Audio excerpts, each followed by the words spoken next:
You will hear a man called Tim and a woman called Laura discussing preparations for their holiday. First, you have some time to look at questions 1 to 6.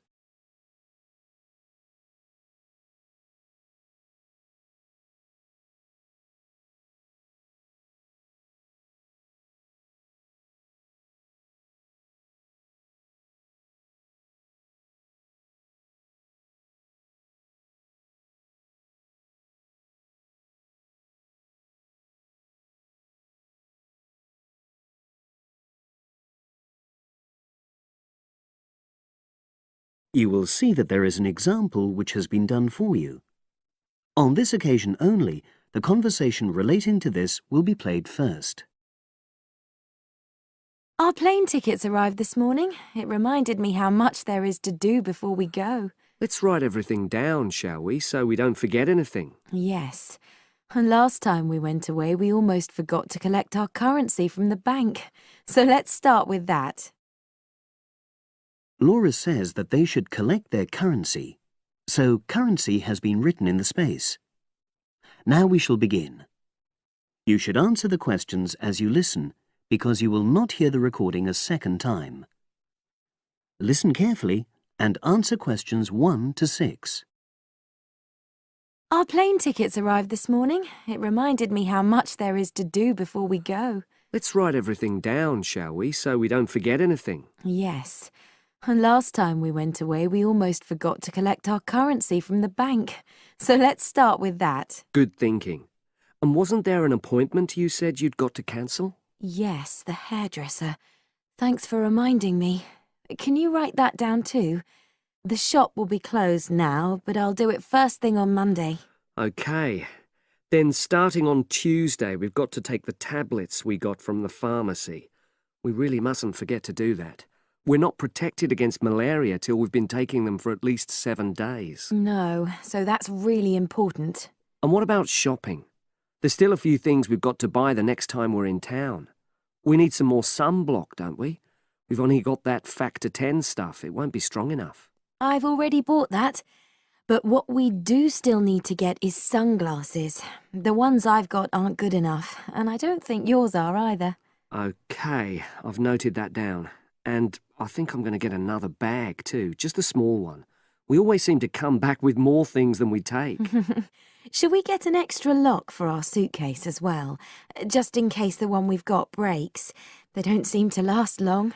Yes, they are a bit flimsy. OK, right. Oh yes, and we need an adapter for our electrical things, your hairdryer and my shaver. The plugs on them are bound to be the wrong type. We could get one at the airport. They always have them there. Well, I'd rather get it beforehand, so I'm writing it down. And then I think that's it, isn't it? I think so, as far as shopping's concerned. But we also need to order a taxi to take us to the airport. We should do that well in advance. My sister left it too late and she had to take the train with that huge suitcase of hers. I know, she really struggled with it. Before you hear the rest of the conversation, you have some time to look at questions 7 to 10.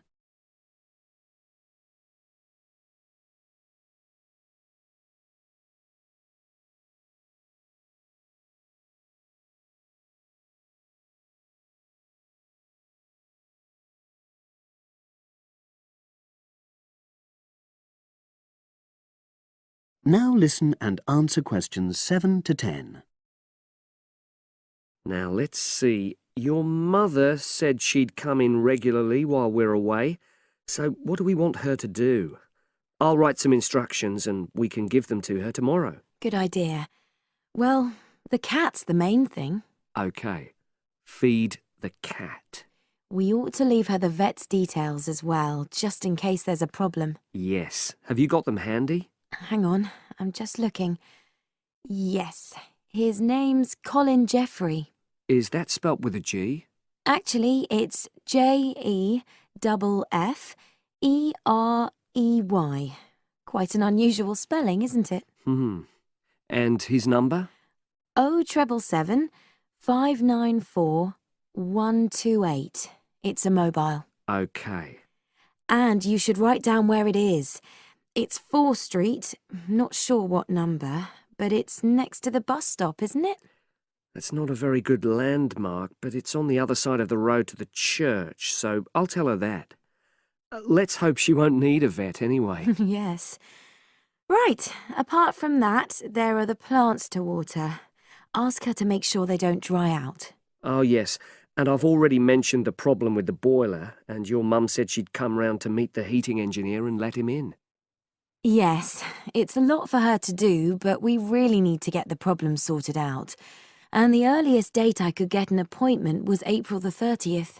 Isn't it the day after we go? Yes, we leave on the 29th, and she'll have to hang around till the job's finished. Oh, well, she won't mind, I'm sure. She likes helping people out. Yes, she does. OK. That's it then, I think. Unless you can think of anything else. Not at the moment. Leave the list there and I'll add to it. That is the end of section 1. You now have half a minute to check your answers.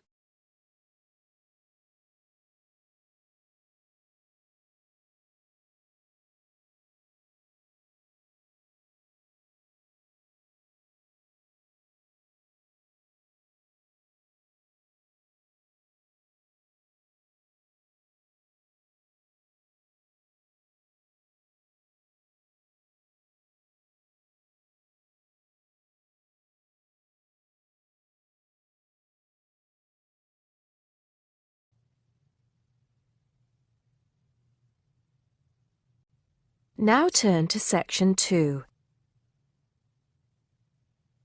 Section 2. You'll hear someone talking to a group of university students. First, you have some time to look at questions 11 to 17.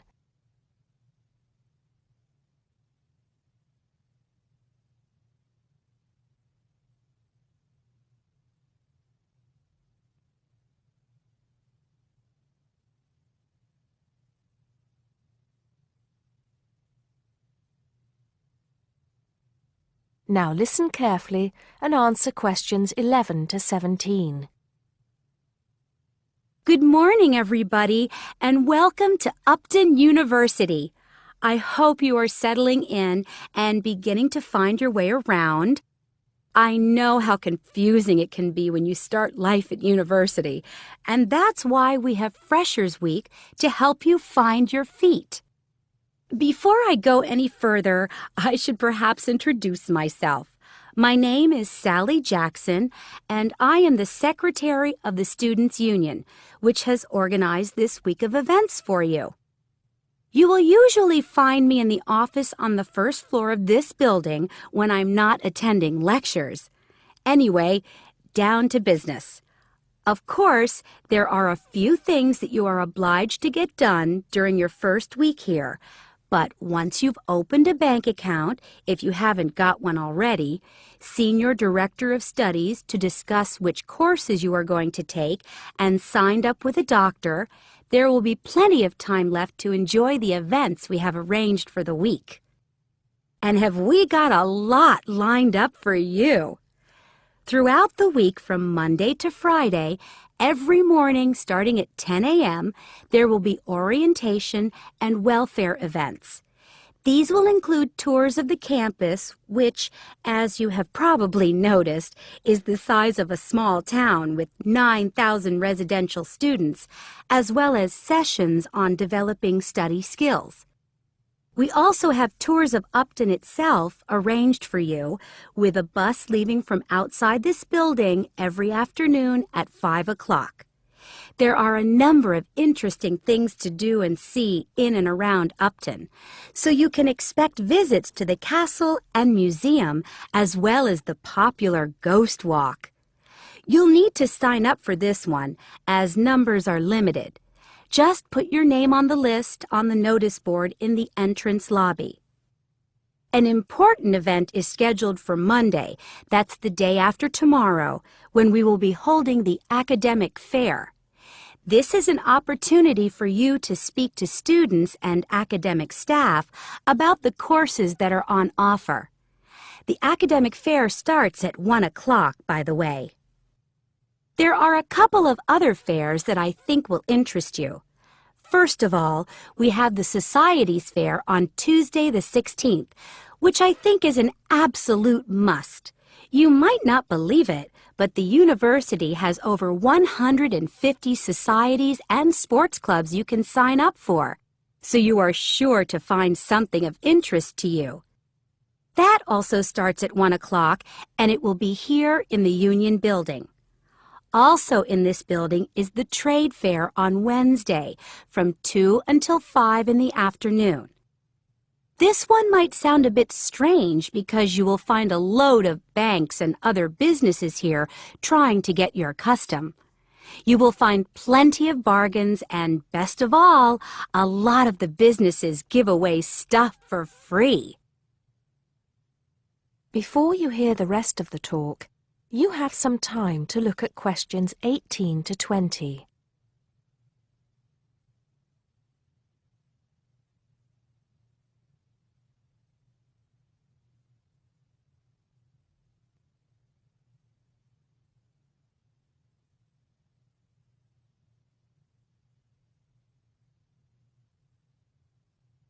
Now listen and answer questions 18 to 20.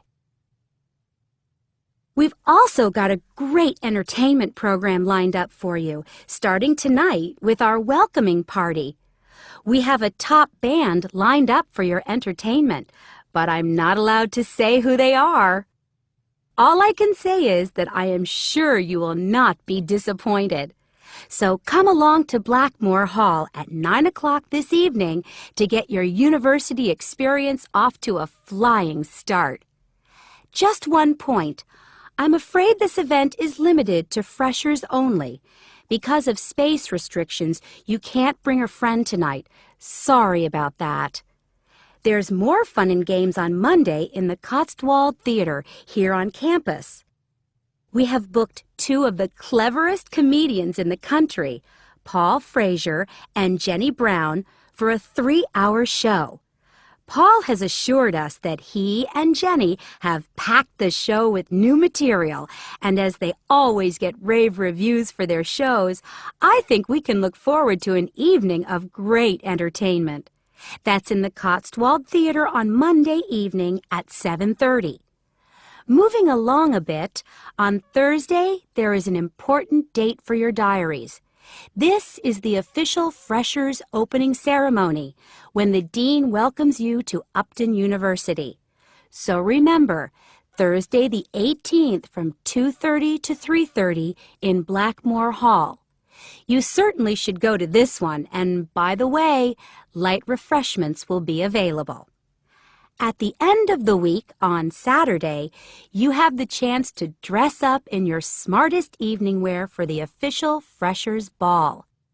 Actually, although it's called a ball, it is quite a relaxed affair, so we are more than happy if you turn up wearing jeans and a t-shirt. The important thing is to relax and enjoy yourselves. Time and place are the same as for this evening's party. Blackmore Hall from 9 in the evening to 3 o'clock in the morning. Right. I think I've covered the most important and exciting events we have lined up for you, but there will be plenty of other things going on throughout the week, so remember to check the notice board in the entrance lobby regularly. Enjoy the rest of the day, and I look forward to meeting as many of you as possible this evening at the welcoming party. That is the end of section 2. You now have half a minute to check your answers.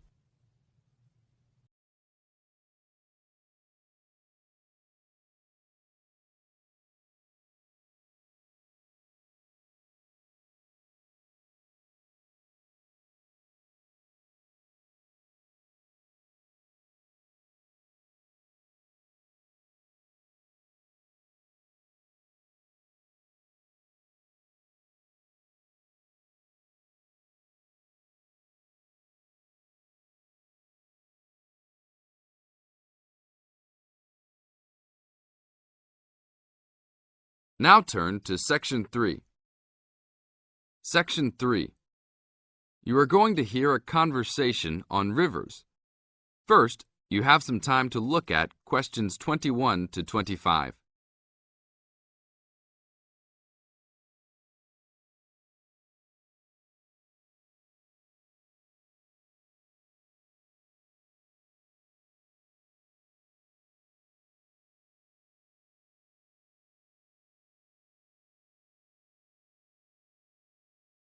Now listen to the tape and answer the questions. Please tell me about the current state of the Amazon. We have increased deforestation, increased human population relating to deforestation, and a role of fire in the Amazon on a scale that's never been seen in history. At the same time, you can see progress in trying to counter that negative trend. How do you see this?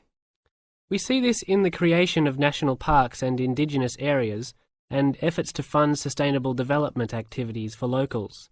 We see both good and the bad, and it's going to be a race to finish. I understand that you started the Minimum Critical Size of Ecosystems project. Could you tell me about it? A number of years ago, it became apparent that those practicing conservationists didn't have the scientific information available to properly design a conservation area. They didn't know how big it had to be, right? People were learning that as forests fragment, the fragments begin to shed species after they become isolated, so they end up becoming poor examples of what they had been. This relates to the size of the fragment. Do people still study this? Yes, there is a rich subfield of conservation biology that looks at the efforts of fragmentation. One of the consequences is a general policy response to set up protected areas that are fairly large, something on the order of 1,000 square kilometres.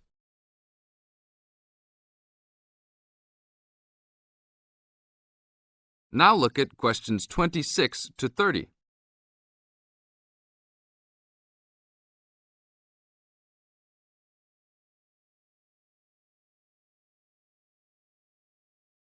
As the talk continues, answer questions 26 to 30. Can you talk a little bit more about the forest fragmentation? As habitats are destroyed, they are accompanied by habitat fragmentation.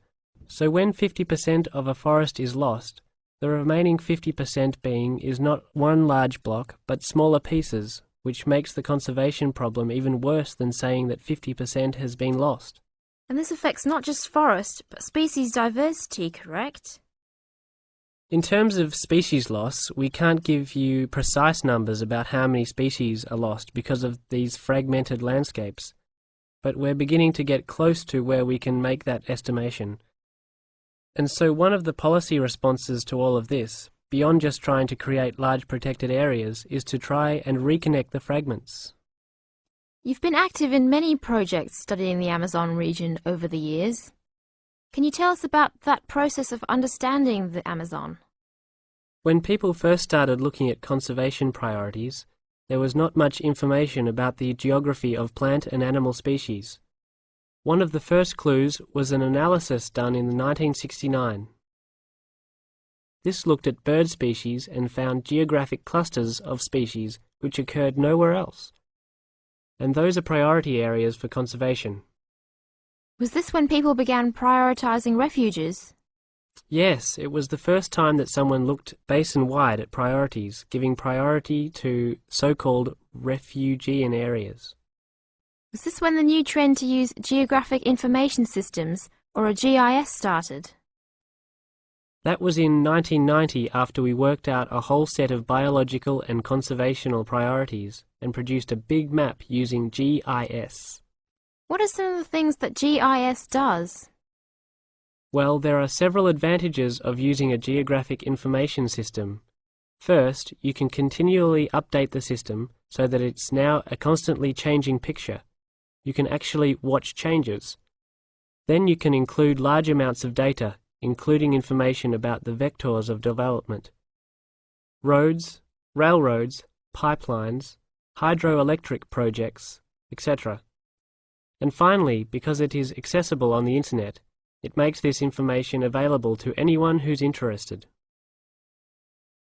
This is the end of Section 3. You now have half a minute to check your answers.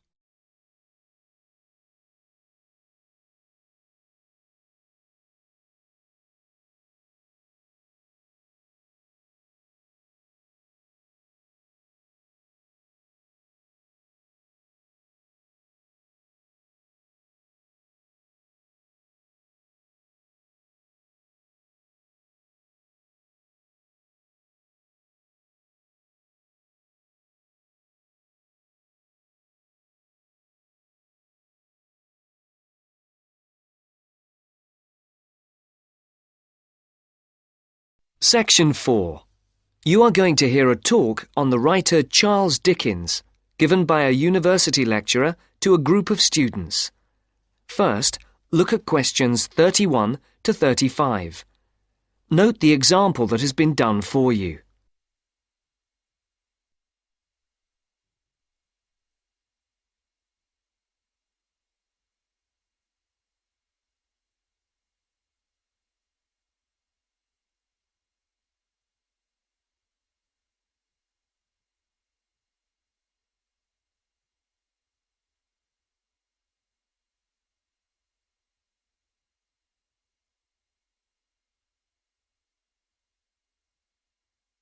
As you listen to the first part of the talk, tick the appropriate box for questions 31 to 35.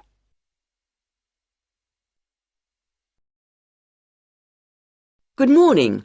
My name is Professor Sarah Lennon, and I'm here today to talk to you about the works of one of the greatest writers in the English language, Charles Dickens. He wrote many books, and if we bear in mind that there are over 2,000 characters in his stories, we can get an idea of the complexity of his work. I've selected one novel from your reading list that I would like to talk about to illustrate his genius, namely Dombey and Son. But before we look at this work in earnest, I thought it might be a good idea to have a quick look at his life, and also at a few of the major events that happened during his lifetime, so that we can try to put his writing into perspective. Dickens was born on the 7th of February, 1812, at the time when his father was working in Portsmouth Dockyard. His father was transferred to London in 1814.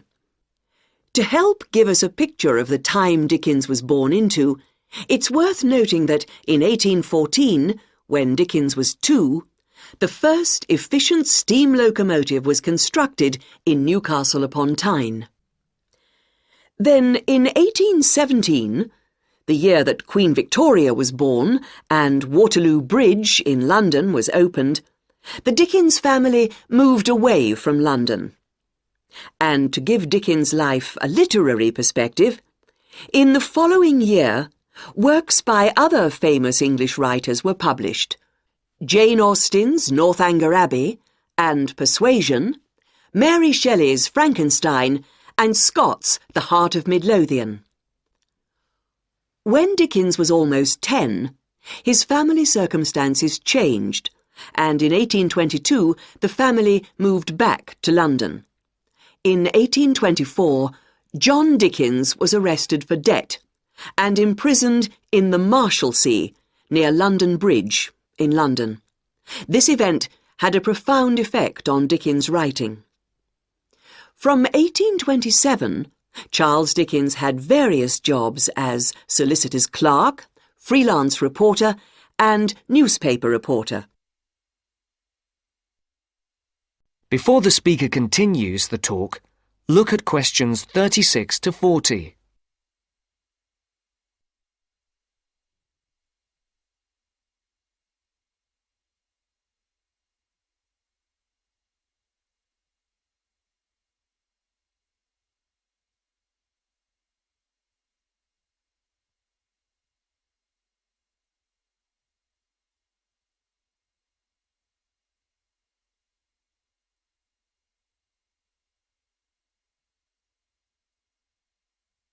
As you listen to the second part of the talk, answer the questions.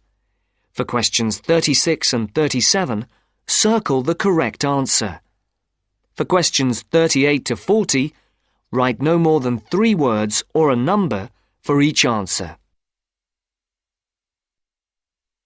In December 1833, Dickens had his first story, A Dinner at Poplar Wall, published in the Monthly Magazine. In the same year, the SS Royal William became the first vessel to cross the Atlantic Ocean by steam alone. In 1836, 2 important events happened. Dickens published the first series of Sketches by Boz, and the publishers, Chapman and Hall, suggested his first novel, The Pickwick Papers. In April of the same year, the second major event took place. Dickens married Catherine Hogarth. And in 1837, the year that Queen Victoria became Queen of England and Samuel B. Morse developed telegraph, the novel Oliver Twist began publication in Bentley's Miscellany in 24 monthly instalments. You may not be aware that serialization like this was common in Dickens' time. In the subsequent year, that is, in 1838, the serialization of Nicholas Nickleby started and appeared in 20 instalments. Dickens' novel The Old Curiosity Shop began serialization in 1840. This was the year the first postage stamp, the penny post, was brought in by Rowland Hill, and the year the first bicycle was produced. The next major publication for Dickens was in 1842, when the first part of Martin Chuzzlewit appeared, and in 1848, Dombey and Son was published. Now, do you have any questions before we go on to look at this work in some depth? No? That's the end of section 4.